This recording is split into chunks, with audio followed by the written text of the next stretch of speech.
Hi friends, എല്ലാവർക്കും recipes by രേവതിയുടെ ഒരു പുതിയ എപ്പിസോഡിലേക്ക് സ്വാഗതം.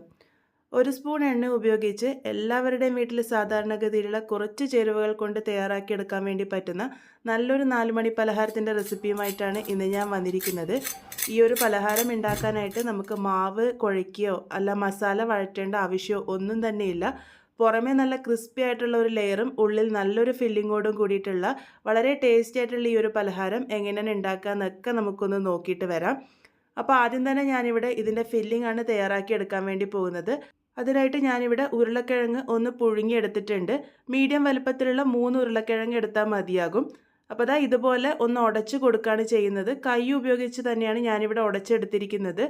അങ്ങനെ ഒട്ടും കട്ടകളില്ലാതെ പൊടിച്ചെടുക്കേണ്ട ആവശ്യമൊന്നുമില്ല. ചെറിയ ചെറിയ കഷ്ണങ്ങൾ ഉണ്ടായാലൊന്നും കുഴപ്പമില്ല. അപ്പോൾ അതാ ഈ ഒരു രീതിക്ക് ഞാനൊന്ന് പൊടിച്ചെടുത്തിട്ടുണ്ട്. ഇനി ഇതിലേക്ക് ആവശ്യത്തിന് ഉപ്പ് ചേർത്ത് കൊടുക്കാം. ഏകദേശം 1/2 ടീസ്പൂണോളം ഉപ്പ് ഞാൻ ഇട്ട് കൊടുത്തിട്ടുണ്ട്. 1/4 ടീസ്പൂൺ അളവിൽ മഞ്ഞൾപ്പൊടി ചേർത്ത് കൊടുക്കാം. ഇതിൻ്റെ കൂടെ തന്നെ 1/2 ടീസ്പൂൺ അളവിൽ മല്ലിപ്പൊടി ചേർത്ത് കൊടുക്കുന്നുണ്ട്. അതുപോലെ തന്നെ എരിവിന് പാകത്തിന് ഞാനിവിടെ 1 ടീസ്പൂൺ അളവിൽ ചില്ലി ഫ്ലേക്സ് ആണ് ചേർത്ത് കൊടുത്തിരിക്കുന്നത്.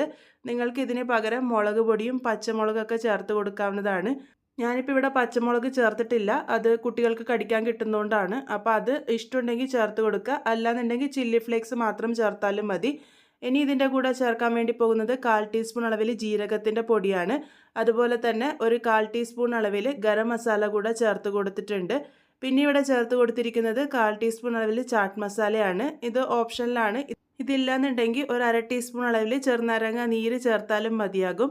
ഇതിലേക്ക് കുറച്ച് മല്ലിയില ചെറുതായിട്ട് അരിഞ്ഞതും കൂടെ ചേർത്ത് കൊടുത്തിട്ടുണ്ട്. ഇതെല്ലാം കൂടെ ഒന്ന് നന്നായിട്ട് മിക്സ് ചെയ്തെടുക്കാം. ആ ഒരു മസാലകളും അതുപോലെ തന്നെ ഉപ്പും എല്ലാം കൂടെ നന്നായിട്ടൊന്ന് യോജിച്ച് വരുന്ന രീതിക്ക് കൈ ഉപയോഗിച്ച് ഞാനിവിടെ നന്നായിട്ട് തന്നെ ഒന്ന് മിക്സ് ചെയ്തെടുത്തിട്ടുണ്ട്. ഒരുപാട് വലിയ വലിയ കഷ്ണങ്ങൾ ഉണ്ടെങ്കിൽ മാത്രം കൈ ഉപയോഗിച്ച് ഒന്ന് ചെറുതായിട്ട് ഉടച്ചു കൊടുക്കുക. അത്രേ ചെയ്യുന്നുള്ളൂ. നമ്മളുടെ ഫില്ലിംഗ് ഇവിടെ റെഡി ആയിട്ടുണ്ട്. വളരെ സിമ്പിളായിട്ട് തയ്യാറാക്കി എടുക്കാൻ വേണ്ടി പറ്റുന്ന നല്ലൊരു ഫില്ലിംഗ് ആണ്. ഇതിനായിട്ട് നമുക്ക് മസാല വഴറ്റേണ്ട ഒരാവശ്യമില്ല. ഇത്ര മാത്രമേ തയ്യാറാക്കേണ്ട ആവശ്യമുള്ളൂ. ഇനിയിപ്പോൾ ഇതാ ഞാനിതൊന്ന് ഉരുളകളാക്കിയിട്ട് മാറ്റിയെടുക്കുന്നുണ്ട്. മീഡിയം വലുപ്പത്തിലുള്ള ഉരുളകളാണ് ഞാനിപ്പോൾ ഇവിടെ തയ്യാറാക്കി എടുത്തിരിക്കുന്നത്. അപ്പോൾ ഇതാ ഈ ഒരു വലുപ്പത്തിൽ ഞാനിവിടെ എല്ലാം തന്നെ ഒന്ന് ഉരുട്ടിയെടുത്തിട്ടുണ്ട്. ഈ ഒരു അളവിൽ എനിക്ക് 7 ഉരുളകളാണ് തയ്യാറായി കിട്ടിയിരിക്കുന്നത്. ഇനി ഇതിന് കവറിങ് തയ്യാറാക്കി എടുക്കാം. അതിന് വേണ്ടിയിട്ട് ഞാനിവിടെ ഉരുളക്കിഴങ്ങാണ് എടുത്തിരിക്കുന്നത്. ഇത് പച്ചയായിട്ടുള്ള ഉരുളക്കിഴങ്ങാണ്. ഒരു 2 മീഡിയം വലുപ്പത്തിലുള്ള ഉരുളക്കിഴങ്ങാണ് ഞാൻ എടുത്തിരിക്കുന്നത്.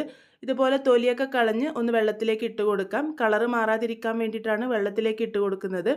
അത് ഇതുപോലത്തെ വലിയ ഗ്രേറ്ററിലൂടെ ഒന്ന് ഗ്രേറ്റ് ചെയ്തെടുക്കാനാണ് പോകുന്നത്. ഗ്രേറ്റ് ചെയ്തെടുക്കുമ്പോൾ അത് വെള്ളത്തിലേക്ക് തന്നെ ഗ്രേറ്റ് ചെയ്തിടാൻ വേണ്ടി ശ്രദ്ധിക്കുക. അല്ലാന്നുണ്ടെങ്കിൽ കളറ് പെട്ടെന്ന് മാറി വരാനുള്ള സാധ്യതയുണ്ട്. അപ്പോൾ ഈ ഒരു രീതിക്ക് ഞാനിവിടെ ഒന്ന് ഗ്രേറ്റ് ചെയ്തെടുക്കുന്നുണ്ട്. ഒരുപാട് നേർത്ത് ഗ്രേറ്റ് ചെയ്യേണ്ട, ഒരു മീഡിയം വലുപ്പത്തിലുള്ള ഗ്രേറ്ററിലൂടെ ഗ്രേറ്റ് ചെയ്തെടുക്കുന്നതായിരിക്കും നല്ലത്. അപ്പോൾ ഇതുപോലെ ഒന്ന് ഗ്രേറ്റ് ചെയ്തെടുത്തതിന് ശേഷം ഇതൊന്ന് 2-3 പ്രാവശ്യം നല്ലപോലെ വെള്ളത്തിൽ കഴുകിയെടുക്കണം. അതിൻ്റെ ആ ഒരു സ്റ്റാർച്ച് നല്ലപോലെ മാറ്റിയെടുത്തിട്ട് വേണം നമ്മളിത് തയ്യാറാക്കാൻ. എങ്കിൽ മാത്രമേ നമ്മളുടെ ലെയർ നല്ല ക്രിസ്പി ആയിട്ട് കിട്ടുള്ളൂ. അപ്പോൾ അതായത് ഇതിപ്പോൾ ഞാൻ 2-3 പ്രാവശ്യം നല്ലപോലെ കഴുകിയെടുത്തതിന് ശേഷം അതിലെ വെള്ളമൊക്കെ നല്ലപോലെ മാറ്റിയെടുത്തിട്ടുണ്ട്. ഇതുപോലെയാണ് നമ്മളുടെ ഉരുളക്കിഴങ്ങ് തയ്യാറാക്കി എടുക്കേണ്ടത്. ഇനി ഇതിലേക്ക് ചേർക്കാൻ വേണ്ടി പോകുന്നത് കോൺഫ്ലോർ ആണ്. ഞാനിവിടെ 2 ടേബിൾ സ്പൂൺ അളവിൽ കോൺഫ്ലോർ ആണ് ചേർത്ത് കൊടുത്തിരിക്കുന്നത്. കോൺഫ്ലോർ ഇല്ലാന്നുണ്ടെങ്കിൽ അരിപ്പൊടി ചേർത്താലും മതിയാകും. എങ്കിൽ മാത്രമേ നല്ല ക്രിസ്പി ആയിട്ടുള്ള ലെയർ നമുക്ക് കിട്ടുള്ളൂ.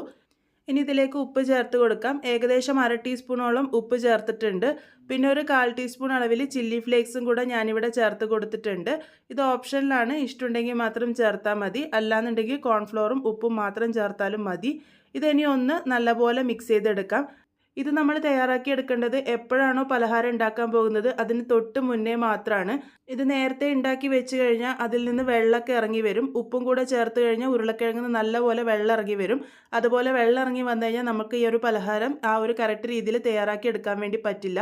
ഈ ഒരു രീതിക്ക് വേണം നമ്മളുടെ കൂട്ടിരിക്കാൻ വേണ്ടിയിട്ട്. ഒരുപാട് വെള്ളപ്പറ്റ് ഉണ്ടാവാൻ പാടില്ല. അഥവാ ഒരുപാട് വെള്ളം ഇറങ്ങി വന്നതുപോലെ തോന്നുന്നുണ്ടെങ്കിൽ ആ ഒരു വെള്ളം നല്ലപോലെ മാറ്റിയെടുക്കാൻ വേണ്ടിയിട്ട് ശ്രദ്ധിക്കണം. ഇനി ഇതുപോലെ ഒന്ന് കവർ ചെയ്തെടുക്കാനാണ് പോകുന്നത്. കുറച്ച് ഉരുളക്കിഴങ്ങ് ഇതുപോലെ കയ്യിൽ വെച്ചതിന് ശേഷം നമ്മൾ തയ്യാറാക്കി വെച്ചിരിക്കുന്ന ആ ഒരു ഉരുളക്കിഴങ്ങിൻ്റെ മിക്സ് ഉള്ളിൽ വെച്ചിട്ട് ഒരു തിൻ ലെയർ ഉണ്ടാക്കുകയാണ് ചെയ്യുന്നത്. ഒരുപാട് കട്ടിക്കുള്ള ലെയർ അല്ല, ചെറുതായിട്ടൊന്ന് കവർ ചെയ്തെടുക്കുക മാത്രമേ ചെയ്യണ്ടൂ. അപ്പോൾ ഈ ഒരു രീതിക്ക് വെച്ചിട്ട് ഒന്ന് അമർത്തി ഒന്ന് ഉരുട്ടിയെടുക്കുമ്പോഴേക്കും അതതിൽ പറ്റിപ്പിടിച്ച് നിന്നോളും. ഈ ഒരു രീതിക്കാണ് നമ്മളിത് തയ്യാറാക്കി എടുക്കുന്നത്. അപ്പോൾ ഇതുപോലെ ഒന്ന് തയ്യാറാക്കി എടുത്തിട്ടുണ്ട്. ഇതേപോലെ തന്നെ നമുക്ക് ബാക്കിയുള്ളതൊക്കെ തയ്യാറാക്കി എടുക്കാം. ഒരുപാട് സമയമൊന്നും എടുക്കില്ല ഇത് തയ്യാറാക്കി കിട്ടാൻ വേണ്ടിയിട്ട്. ഇനി ഇത് ഫ്രൈ ചെയ്തെടുക്കാനാണ് പോകുന്നത്. അതിന് വേണ്ടിയിട്ട് ഞാനിവിടെ ഉണ്ണിയപ്പം ഉണ്ടാക്കുന്ന ആ ഒരു ചട്ടിയാണ് എടുത്തിരിക്കുന്നത്. അപ്പോൾ അതിലേക്ക് കുറച്ച് എണ്ണ മാത്രമേ ഞാൻ ഒഴിച്ചു കൊടുക്കുന്നുള്ളൂ. ചെറുതായിട്ടൊന്ന് ബ്രഷ് ചെയ്ത് കൊടുക്കുന്നുണ്ട്. ഇത് ഈ ഒരു രീതിക്ക് തന്നെ തയ്യാറാക്കണമെന്ന് നിർബന്ധമൊന്നുമില്ല. നിങ്ങൾക്ക് എണ്ണയിൽ ഇത് ഫ്രൈ ചെയ്തെടുക്കാനും പറ്റും. ഒരുപാട് എണ്ണയിൽ ഡീപ് ഫ്രൈ ചെയ്തെടുക്കുന്നതാണെങ്കിൽ ഇത് തയ്യാറാക്കാനായാലും എളുപ്പമാണ്. ഞാനിപ്പോൾ വളരെ കുറച്ച് എണ്ണ ഉപയോഗിച്ചാണ് തയ്യാറാക്കിയിരിക്കുന്നത്. അതുകൊണ്ട് മാത്രമാണ് ഉണ്ണിയപ്പത്തിൻ്റെ ചട്ടി എടുത്തിരിക്കുന്നത്. അപ്പോൾ ഇതുപോലെ ഞാൻ ഓരോ കുഴിയിലും ഓരോന്നായിട്ട് വെച്ച് കൊടുത്തിട്ടുണ്ട്. അതിൻ്റെ മുകളിലേക്കായിട്ട് നമുക്ക് കുറച്ച് എണ്ണയൊന്ന് സ്പ്രെഡ് ചെയ്ത് കൊടുക്കാം. അതും നിങ്ങളുടെ ഇഷ്ടത്തിനനുസരിച്ച് മാത്രം ചെയ്താൽ മതി. നോൺ സ്റ്റിക്ക് ആയിട്ടുള്ള ഉണ്ണിയപ്പച്ചട്ടി ആയതുകൊണ്ട് തന്നെ ഒരുപാട് എണ്ണ ആവശ്യമായിട്ട് വരില്ല. അത് എണ്ണപ്പറ്റ് വേണമെന്നുണ്ടെങ്കിൽ മാത്രം അങ്ങനെ ചെയ്തെടുത്താൽ മതി. അപ്പോൾ ഇതിപ്പോൾ ഞാൻ കുറച്ച് എണ്ണയൊന്ന് സ്പ്രെഡ് ചെയ്ത് കൊടുത്തിട്ടുണ്ട്. ഇനി ഇത് എല്ലാ ഭാഗവും ഒന്ന് നന്നായിട്ട് മൊരിയിച്ചെടുക്കുകയാണ് വേണ്ടത്. ആദ്യം മീഡിയം ടു ലോ ഫ്ലെയിമിൽ വെച്ചിട്ട് ഒരു ഭാഗം സെറ്റായിട്ട് വരട്ടെ. ആ ഒരു ലെയർ നല്ലപോലെ വെന്ത് വന്നതിന് ശേഷം മാത്രം നമുക്കിത് ഹൈ ഫ്ലെയിമിൽ വെച്ചിട്ട് നല്ലൊരു ഗോൾഡൻ ബ്രൗൺ കളർ ആകുന്നത് വരെ ചെയ്തെടുക്കാം. ഇതിൽ ശ്രദ്ധിക്കാനുള്ളത് നമ്മൾ ഇടയ്ക്കിടയ്ക്ക് ഇതുപോലെ ഒന്ന് തിരിച്ച് കൊടുക്കേണ്ടി വരും. എങ്കിൽ മാത്രമേ എല്ലാ ഭാഗവും ഒരുപോലെ നമുക്കൊന്ന് മൊരിയിച്ചെടുക്കാൻ വേണ്ടി പറ്റുള്ളൂ. അപ്പോൾ ഇതുപോലെ ഞാനൊന്ന് തിരിച്ചും മറിച്ചൊക്കെ ഇട്ടിട്ട് എല്ലാ ഭാഗവും നന്നായിട്ടൊന്ന് ബ്രൗൺ കളർ ആക്കി എടുക്കുകയാണ്. എണ്ണ ആവശ്യമുണ്ടെങ്കിൽ മാത്രം ഇടയ്ക്കൊന്ന് സ്പ്രെഡ് ചെയ്ത് കൊടുക്കുക. ഞാൻ നേരത്തെ പറഞ്ഞതുപോലെ എണ്ണ ഒഴിച്ചു കൊടുക്കണം നിർബന്ധമില്ല. ആദ്യം ഒന്ന് ബ്രഷ് ചെയ്താൽ മാത്രം മതിയാകും. ഇതുപോലെ ഒന്ന് ചെറുതായിട്ട് കളർ മാറി വരുമ്പോൾ നമുക്ക് ഫ്ലെയിം ഒന്നും കൂടെ കൂട്ടി വെച്ച് നല്ലപോലെ ഒന്ന് ക്രിസ്പി ആക്കി എടുക്കാം. ഇതിപ്പോൾ ഞാൻ ഹൈ ഫ്ലെയിമിൽ വെച്ചിട്ട് നല്ലപോലെ ഒന്ന് മൊരിയിച്ചെടുക്കുകയാണ് ചെയ്യുന്നത്. ഇതുപോലെ ഇടയ്ക്കിടയ്ക്ക് ഒന്ന് തിരിച്ചു കൊടുക്കാൻ വേണ്ടി മറക്കരുത്. അല്ലാന്നുണ്ടെങ്കിൽ ഒരു ഭാഗം കരിഞ്ഞു പോകാനുള്ള സാധ്യതയുണ്ട്. ഇതുപോലെ എല്ലാ ഭാഗവും നന്നായിട്ടൊന്ന് മൊരിഞ്ഞ് വന്നു കഴിഞ്ഞാൽ നമുക്കിത് എടുത്തു മാറ്റാം. ഇതേപോലെ തന്നെ നമുക്ക് ബാക്കിയുള്ളതൊക്കെ തയ്യാറാക്കി എടുക്കാം. നല്ല ക്രിസ്പി ആയിട്ടുള്ള നമ്മളുടെ പലഹാരം ഇവിടെ റെഡി ആയിട്ടുണ്ട്. വളരെ കുറച്ച് എണ്ണ ഉപയോഗിച്ച് വളരെ എളുപ്പത്തിൽ തയ്യാറാക്കിയെടുക്കാൻ വേണ്ടി പറ്റുന്ന നല്ല ടേസ്റ്റി ആയിട്ടുള്ള ഒരു പലഹാരമാണ്. ഇത് ഈവനിങ് സ്നാക്കായിട്ടും കുട്ടികളുടെ സ്നാക്സ് ബോക്സിൽ കൊടുത്തു വിടാനായാലും ഒക്കെ പെർഫെക്റ്റ് ആണ്. പുറമേ നല്ല മൊരിഞ്ഞിരിക്കും, ഉള്ളിൽ ആ ഒരു ഉരുളക്കിഴങ്ങിൻ്റെ ഫില്ലിങ്ങോട് കൂടിയിട്ടുള്ളതാണ്.